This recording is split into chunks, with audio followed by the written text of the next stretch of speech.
আপনি যদি মুসলমান হন, আপনার ভিতরে যদি ইমানের সিটা ফুটাও থেকে থাকে, তাহলে অবশ্যই আপনিও এই দাবিটা করতে বাধ্য যে কাদিয়ানীদেরকে অমুসলিম ঘোষণা করা হোক।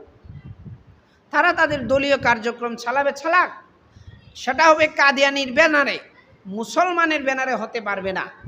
আজকে বিশ্বের অনেক দেশের মধ্যে কাদিয়ানীদেরকে অমুসলিম ঘোষণা দেওয়া হয়ে গেছে, কিন্তু দুর্ভাগ্যবশত এই বাংলাদেশের মধ্যে, যেই দেশের মধ্যে সূর্য উদয় হয় আল্লাহু আকবরের ধ্বনিতে, সূর্য অস্তমিত হয় আল্লাহু আকবরের ধ্বনিতে, সেই পূর্ব পশ্চিমে যেইখানের মধ্যে আল্লাহু আকবরের আওয়াজ সর্বত্র উঠে, সেই দেশের মধ্যে এখনও কাদিয়ানীদেরকে অমুসলিম ঘোষণা করা হয় নাই।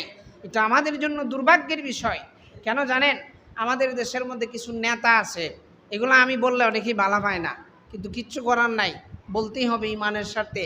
আমাদের দেশের মধ্যে কিছু আলো প্রকৃতির নেতা আছে, দেখবেন ঈদের নামাজ হইলে ঈদগার ময়দানে ইনশাআল্লাহ সালাম আলাইকুম করে লম্বা আলোচনা করব, আবার এইগুলাই দেখবেন তলে তলে বিধর্মীর টাকা খাইতেছে, এগুলাই দেখবেন কাদিয়ানীদেরকে সাপোর্ট দিতেছে। এই সমস্ত বড় বড় নেতা মার্কা, বোয়াল মাছ মার্কা যেই নেতাগুলা আছে, এগুলো আমাদের ইমানের শত্রু, আমাদের দেশের জন্য হুমকি।